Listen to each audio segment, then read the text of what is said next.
है एवरीवन, तो आज हम ड्रॉ करने वाले हैं प्रोकैरियोटिक सेल। एक टिपिकल प्रोकैरियोटिक सेल कैसा होना चाहिए, उसके कंपोनेंट्स क्या क्या होने चाहिए, कौन कौन से पार्ट्स है जो हमें लेबल करने चाहिए एग्जाम में जिससे हमारा कोई भी मार्क्स डिडक्ट ना हो। इस तरीके से हम आज टिपिकल प्रोकैरियोटिक सेल के डायग्राम को ड्रॉ करने वाले हैं। सो आप साथ में भी ड्रॉ कर सकते हैं, पेंसिल और पेपर आप ले लीजिए और अच्छे से इस डायग्राम को ड्रॉ कीजिए। सबसे पहला टिप जो मैं आपको बताने वाली हूँ इस वीडियो का वो ये है कि आपको डायग्राम ड्रॉ हमेशा पेंसिल से ही करना चाहिए। कभी भी पेन यूज मत कीजिए ड्रॉ करने के लिए, बिकॉज उससे आपके मार्क्स डिडक्ट होने के चांसेस बढ़ जाते हैं। अगर आपका डायग्राम सही भी है तो भी एक इंप्रेसिव वे में अगर आपको अच्छे से आपका इंप्रेशन देना है तो आपको पेंसिल से ही डायग्राम्स को ड्रॉ करना चाहिए और लेबल करना चाहिए। तो यहाँ पे आप डायग्राम देख सकते हैं, प्रोकैरियोटिक सेल का डायग्राम मैंने बनाया। टिपिकल प्रोकैरियोटिक सेल है ये। जरूरी नहीं है कि आपको इस डायग्राम को स्क्वायर शेप बनाना है या फिर कोई अलग सा शेप देके बनाना है, तभी आपको इजी जाएगा ये डायग्राम। अगर आप इस डायग्राम को इसी शेप में बनाते हैं ना तो it is well and good. Actually आप इस डायग्राम को स्क्वायर शेप में भी बना सकते हैं, रेक्टेंगुलर लाइक शेप में भी बना सकते हैं, but the most important thing ना कि ये डायग्राम ओरिजिनल कब दिखेगा या फिर इसकी ओरिजिनलिटी जो है, हम बोलते हैं कि एक्चुअल प्रोकैरियोटिक सेल कैसा है तो इस शेप का है। हम डायग्राम्स भी इसी शेप के देखते हैं, बट हाँ वो डायग्राम्स कैसे होते हैं, थोड़े कलरफुल होते हैं, थोड़े चेंजेस होते हैं उनमें, बहुत कॉम्प्लेक्सिटी दी गई होती है, कुछ 3D इफेक्ट्स दिए गए होते हैं। यस, सो हमें उसमें नहीं जाना है, बट हमें क्या करना है, जस्ट एक ओरिजिनलिटी देने के लिए हमें वो शेप तो भी हम चेंज नहीं करेंगे तो it is well and good. Okay, तो शेप ये रखिए, लेकिन इस शेप को ड्रॉ करने का इजी वे क्या रहेगा, तो आपको पटेटो पता है, पटेटो का जो शेप होता है जस्ट उसकी एक आउटर लाइन देते हैं हम, वैसे एक आउटर मोस्ट लाइन दे दीजिए। पटेटो की शेप का हमें प्रोकैरियोटिक सेल बनाना है, बस ये याद रखना है। ओके, स्क्वायर या फिर रेक्टेंगुलर बनाने की जरूरत नहीं है, ये कोई हार्ड शेप तो नहीं है कि आपको डिफिकल्ट जाएगा। नाउ स्टार्ट करते हैं। पहला हमारा जो पार्ट है वो, तो पहला पार्ट आता है जो आउटर मोस्ट लेयर हम बना रहे हैं वो, that is called as glycocalyx. Prokaryotic cell का first part that is glycocalyx. सबसे पहले ड्रॉ कर लीजिए आप। ग्लाइकोकैलिक्स को ड्रॉ करने के बाद हमारा आउटर मोस्ट लेयर कौन सी होती है, फिर प्रोकैरियोटिक सेल की ग्लाइकोकैलिक्स हो जाएगी। ओके, इसके बाद आपको सेकेंड मोस्ट लेयर जो ड्रॉ करनी है दैट इज सेल वॉल। तो हम क्या कर रहे हैं यहाँ पे, सेल वॉल को ड्रॉ कर रहे हैं। जो आप रेड देख रहे हैं, next layer means the layer followed by glycocalyx that is cell wall. Cell wall draw कर लिया आपने, सेकेंड लेयर सेल वॉल। उसके बाद आ जाती है third layer that is plasma membrane. मतलब प्रोकैरियोटिक सेल के अंदर सबसे पहली लेयर ग्लाइकोकैलिक्स प्रेजेंट है, नेक्स्ट हमने बना दी सेल वॉल, उसके बाद हमने बना दी प्लाज्मा मेम्ब्रेन। प्लाज्मा मेम्ब्रेन बनाते समय हमें एक चीज ध्यान रखना है, दैट इज कि प्लाज्मा मेम्ब्रेन हमारी कंटिन्यूअस नहीं है। जो हमारी ब्लू कलर की जो प्लाज्मा मेम्ब्रेन, अब ये ब्लू कलर ही नहीं है, मैं जस्ट आपको शो करने के लिए कलर्स दिए हैं, आप कोई भी डिफरेंट कलर्स यूज करके भी बना सकते हैं अगर अलाउड है तो, अदरवाइज आप आपके पेंसिल से ड्रॉ कर रहे हैं दैट इज वेल इनफ। सो यहाँ पे जो मैंने ब्लू कलर बना रखी है दैट इज प्लाज्मा मेम्ब्रेन, वो क्या है, कंटिन्यूअस नहीं है, वो कैसी है, इस जगह पे ब्रेक हो रही है। कहां पे, कोई भी एक जगह पे आप उसको ब्रेक कर दीजिए। प्लाज्मा मेम्ब्रेन जो है वो कंटिन्यूअस नहीं रहेगी, वो कैसी रहेगी, तो एक जगह से वो एक्सटेंड हो जाएगी, ब्रेक होगी मीन्स ब्रेक होके एक्सटेंड हो जाएगी, अलग सा स्ट्रक्चर फॉर्म करेगी to the inside part of the cell. Inside portion जो होगा सेल का, उसके अंदर ये क्या करेगा, एक अलग से पोर्शन को फॉर्म करेगा जिसको हम बोलेंगे मीसोजोम।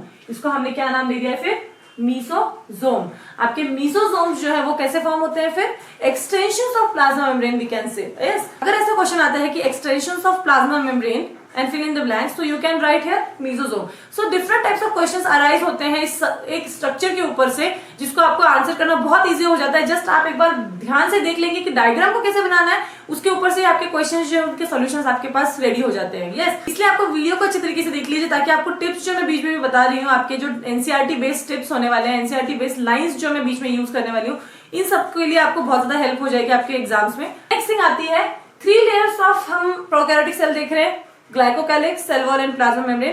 इन तीनों ने मिलके क्या बनाया है, तो इन्होंने बनाया है सेल एनवेलप। ओके, अब अगर ऐसा क्वेश्चन आता है या फिर ऐसा अगर हम क्वेश्चन अराइज करते हैं कि सेल एनवेलप कितने हैं, तो सेल एनवेलप एक ही है, बट लेयर्स ऑफ सेल कितने हैं, तो लेयर्स ऑफ सेल है 3। ओके, मतलब प्रोकैरियोटिक सेल के अंदर 3 लेयर्स प्रेजेंट है बट सेल एनवेलप एक ही है। तो cell envelope is composed of 3 layers, those 3 layers are glycocalyx, cell wall and plasma membrane. Got it. Next thing, अब ड्रॉ करते समय हमें क्या करना है, ताकि हम कोई भी कंपोनेंट या फिर कोई भी पार्ट हमारा भूले ना या फिर कोई स्किप ना हो जाए, तो हमें इसको एक दूसरे से कनेक्ट करना है। यस, तो आपने ड्रॉ कर दिया सेल एनवेलप। तो अगर हम सेल एनवेलप के बाद बात करें तो मीसोजोम हमारे पास एक अलग पार्ट रेडी हो गया। यस, मीसोजोम रेडी हो जाने के बाद अगर हम बात करते हैं तो सेल के एनवेलप के बाद सेल में जो इंपॉर्टेंट चीज आती है वो क्या आएगी, सेल का जो डीएनए है या फिर हम जो सेल का जेनेटिक मटेरियल बोल रहे हैं, जिसके ऊपर सेल जिससे वर्क कर रहा है, वो इंपॉर्टेंट आ जाता है। तो हमें क्या करना है, डायरेक्टली एनवेलप के बाद जाना है हमारे जेनेटिक मटेरियल की तरफ। तो हमने क्या ड्रॉ कर दिया यहाँ पे, डीएनए ड्रॉ कर दिया। डीएनए कैसा ड्रॉ करेंगे हम, यहाँ पे आपको दिख रहा है जस्ट एक बंच लाइक स्ट्रक्चर है, कॉइल्ड स्ट्रक्चर है, that is called as DNA. तो इसको हम क्या बोलेंगे यहाँ पे, जीनोफोर या फिर न्यूक्लियोइड। ये जो आपको डीएनए दिख रहा है ये इसको हम बोलते हैं जीनोफोर या फिर न्यूक्लियोइड। बट यहाँ पे आप एक चीज नोटिस करें कि यहाँ पे क्या है, न्यूक्लियस तो है ही नहीं। यस, तो प्रोकैरियोटिक सेल के अंदर क्या होता है, न्यूक्लियस प्रेजेंट ही नहीं होता, एक्चुअली वेल डिफाइंड न्यूक्लियस नहीं होता। मतलब जो जेनेटिक मटेरियल है वो न्यूक्लियस के अंदर एम्बेडेड नहीं होता, बट वो कहाँ पे होता है, तो डायरेक्टली इस मैट्रिक्स के अंदर। मैट्रिक्स किसे बोलते हैं हम, तो सेल के अंदर का जो एरिया होता है, जो फ्लूइड प्रेजेंट होता है, उसको हम मैट्रिक्स बोलते हैं। यस, तो उसका नाम क्या है, तो उससे हमें नेक्स्ट पार्ट का नाम पता चल जाता है, दैट इज साइटोप्लाज्म। हमने यहाँ पे मेंशन कर दिया साइटोप्लाज्म। Got it. तो मैट्रिक्स ऑफ सेल क्या हो गया, साइटोप्लाज्म हो गया। हमने यहाँ पे डीएनए ड्रॉ कर रखा था जिसे हम न्यूक्लियर जीनोफोर बोल रहे हैं। तो डीएनए हमारा कैसा है यहाँ पर, दैट इज अनदर पॉइंट जो कि विच इज वेरी इंपॉर्टेंट। तो यहाँ पे आपको डीएनए ड्रॉ करना है विच इज नॉट लीनियर। ये मैंने बनाया है लीनियर डीएनए, बट यहाँ पे डीएनए कैसा होगा, लीनियर प्रेजेंट नहीं होगा। Okay, this is not the DNA present. ये डीएनए कहाँ प्रेजेंट होगा, तो ये डीएनए होगा यूकैरियोट्स के अंदर प्रेजेंट। मींस ह्यूमन बींग्स के अंदर भी यही डीएनए होता है, हमारे अंदर भी यही डीएनए प्रेजेंट है। ये कैसा है फिर, डबल स्टैंडर्ड है। आपने वर्ड देखा होगा, आपके एनसीईआरटी में दिया गया है डीएस। जहां पे भी वर्ड यूज हुआ है डीएस, उसका मीनिंग है डबल स्टैंडर्ड, मतलब डबल स्ट्रैंड्स है, 2 स्ट्रैंड्स है। तो उस जेनेटिक मटेरियल को, उस डीएनए को 2 स्ट्रैंड्स है। ये जो 2 स्ट्रैंड्स आपको दिख रहे हैं, ये 2 स्ट्रैंड्स प्रेजेंट है, बट कैसे अरेंज है, लीनियर अरेंज्ड है, स्ट्रेट है, लीनियरली अरेंज रहेंगे ये स्ट्रैंड्स। कॉइल्ड है स्ट्रक्चर, तो ये कहां पे प्रेजेंट होता है, यूकैरियोट्स में। लाइक दैट यहाँ पे डीएनए कैसा प्रेजेंट होगा, तो यहाँ डीएनए होगा सर्क्यूलर बट डबल स्टैंडर्ड। यहाँ डीएनए कैसा होगा, डबल स्टैंडर्ड तो है, स्ट्रैंड्स 2 है, बट डीएनए का स्ट्रक्चर कैसा है, तो सर्क्यूलर है। यस, कैसा ड्रॉ किया है मैंने अभी, 2 स्ट्रैंड्स ड्रॉ कर दिए, बट दोनों स्ट्रैंड्स को सर्क्यूलर जो शेप है उसमें ड्रॉ किया है। Yes, double standard circular DNA is present in prokaryotic cell. ये एक चीज है जिसको आपको रिमेंबर करना है यहाँ पे। नेक्स्ट थिंग इज, अब हम नेक्स्ट पार्ट कैसे ड्रॉ करेंगे, क्या हमें याद रखना है इससे एसोसिएटेड, कि हमें याद आ जाए, अरे हमने ये ड्रॉ किया, मतलब इसके बाद हमें क्या ड्रॉ करना है। तो इसके बाद मैं आपको बताती हूँ सबसे इंपॉर्टेंट चीज, कि हर एक बैक्टीरिया के अंदर, अब हम बोलते हैं प्रोकैरियोटिक सेल किसके अंदर प्रेजेंट है, बैक्टीरिया के अंदर प्रेजेंट आता है। यस, बैक्टीरिया फॉलो करते हैं इस कैटेगरी में, बीजीए एंड ऑल। तो हम बोलते हैं कि बैक्टीरिया के अंदर, सारे बैक्टीरिया के अंदर डीएनए प्रेजेंट है, बट कुछ ऐसे बैक्टीरियाज होंगे, कुछ ऐसे जो ऑर्गेनिजम्स होंगे, उनके अंदर अकेला यही एक डीएनए प्रेजेंट नहीं होगा, उनके अंदर एक एक्स्ट्रा क्रोमोसोमल डीएनए प्रेजेंट होगा जिसको हम बोलेंगे प्लास्मिड। यस, सो वो आ जाता है हमारा नेक्स्ट स्ट्रक्चर जिसको हमें ड्रॉ करना है। डीएनए के बाद हम क्या ड्रॉ करेंगे, साइटोप्लाज्म तो कर दिया हमने, matrix of the cell. Yes, cytoplasm के अंदर फ्लोट कर रहा है हमारा डीएनए क्योंकि उसको न्यूक्लियस ही नहीं है। यस, नेक्स्ट थिंग आ जाती है हमारा प्लास्मिड। तो प्लास्मिड कहां पे प्रेजेंट होगा, सर्क्यूलर है, डबल स्टैंडर्ड है। अगेन प्लास्मिड क्या है फिर, plasmid is nothing but extra chromosomal DNA. Plasmid क्या है फिर हमारा, extra chromosomal DNA. Yes, so it is also double standard, it is also circular. Yes, क्या होगा, बट एक्सेप्शन क्या है कि सारे बैक्टीरिया के अंदर ये डीएनए प्रेजेंट नहीं होगा। ये जो डीएनए हमारा मेन डीएनए रहने वाला है, ये हर बैक्टीरिया के अंदर प्रेजेंट है, बट इसके अलावा कुछ बैक्टीरिया होंगे जिनके अंदर एक्स्ट्रा क्रोमोसोमल डीएनए प्रेजेंट होगा, जिसको हम प्लास्मिड बोलते हैं। यस, तो ये चीज आपको एक याद रखनी है। तो प्लास्मिड का काम क्या है, ये सब हम बाद में देखने ही वाले हैं।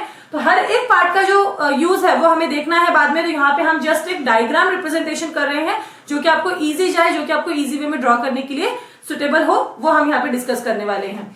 तो यहाँ पे हमने क्या किया, प्लास्मिड देख लिया, ये पार्ट्स हो गया। अभी तक हमने जो पार्ट्स देखे एक दूसरे से इंटरकनेक्ट करके हमने ड्रॉ कर दिए, प्लास्मिड को हमने ड्रॉ कर दिया।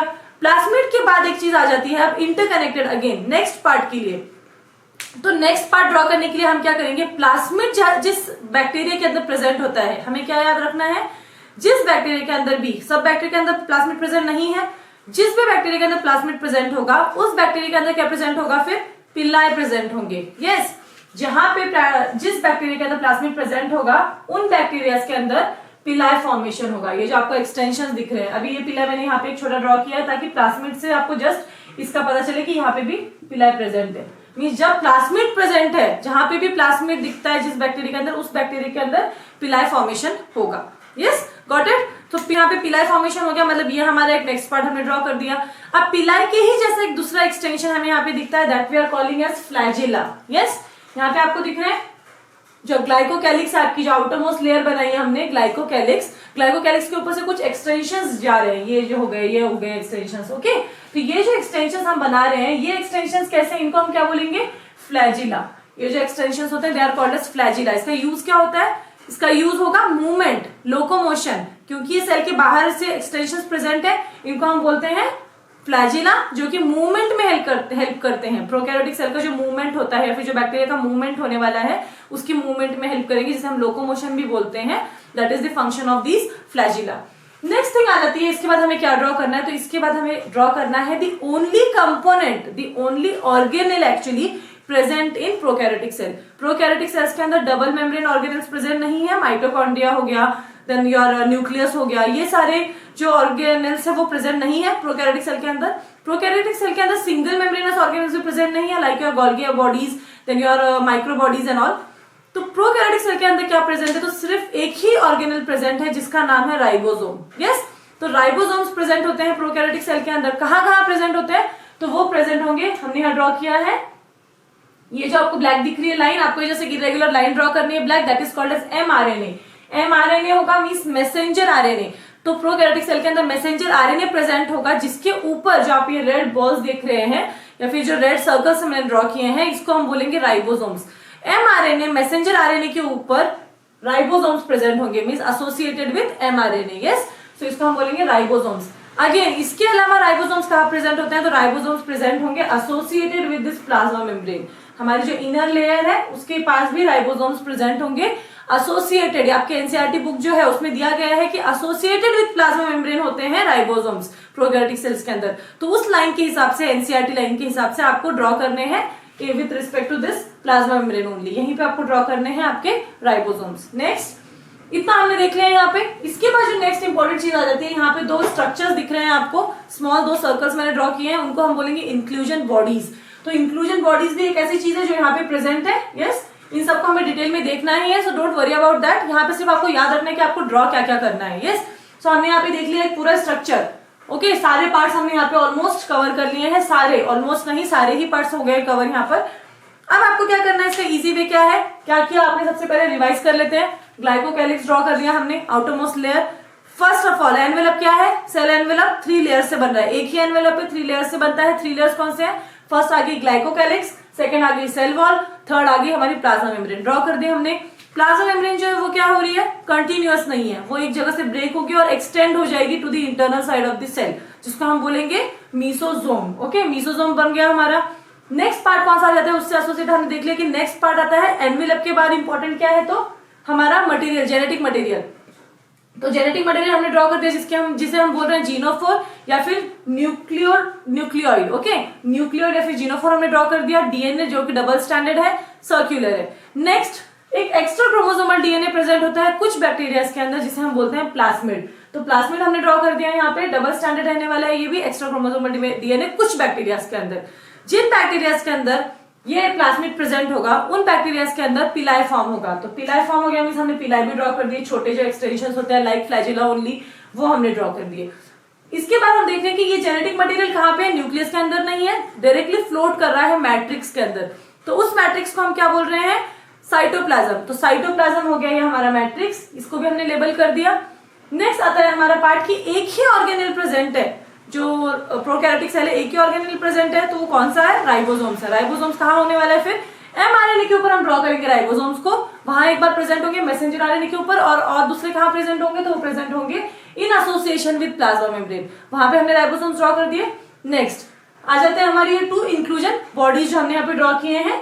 उसके बाद आ जाते हैं हमारे फ्लैजिला, जो कि एक्सटेंशंस है फॉर लोकोमोशन और फॉर मूवमेंट। यस, सो इस तरीके से हमने क्या किया, ऑलमोस्ट हमारे जितने पार्ट हमें कवर करने चाहिए टिपिकल प्रोकैरियोटिक सेल के अंदर, वो हमने यहाँ पे ड्रॉ कर दिए हैं, जो कि आपको ड्रॉ करने हैं आपके एग्जाम्स में।